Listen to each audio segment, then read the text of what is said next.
ସବୁ କଳ୍ପନା ଜଳ୍ପନାର ଅନ୍ତ। ଟି20 ବିଶ୍ୱକପ୍ରୁ ବାହାରିଲା ବାଂଲାଦେଶ।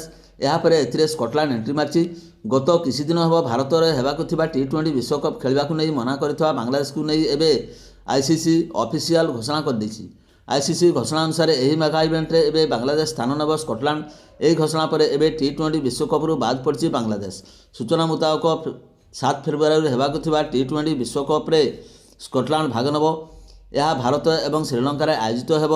ଏହି ନିଷ୍ପତ୍ତି ପ୍ରାୟ ସୁନିଶ୍ଚିତ ଅଟେ। ବିଶେଷ କରି ଅନ୍ତରାଷ୍ଟ୍ରୀୟ କ୍ରିକେଟ ପରିଷଦ କିଛି ଦିନ ପୂର୍ବରୁ ବାଂଲାଦେଶ କ୍ରିକେଟ ବୋର୍ଡକୁ 24 ଘଣ୍ଟା ସମୟ ଦେଇଥିଲା। ଶନିବାର ଶେଷରେ ଏଭଳି ଶକ୍ତ ପଦକ୍ଷେପ ଉଠାଇ ଏହି ନିଷ୍ପତ୍ତି ନେଇଛି।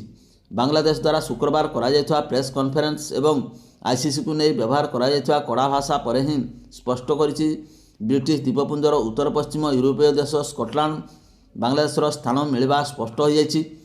ଏହାପରେ ଏହି କଥା ସାମ୍ନାକୁ ଆସିଛି କି ଆଇସିସି ସିଇଓ ସଞ୍ଜୟ ଗୁପ୍ତା ଔପଚାରିକ ରୂପରେ ଆଇସିସି ବୋର୍ଡକୁ ଚିଠି ଲେଖି କହିଛନ୍ତି କି ବାଂଲାଦେଶରେ ଦାବି ଆଇସିସି ନୀତି ବିରୁଦ୍ଧ ଅଟେ।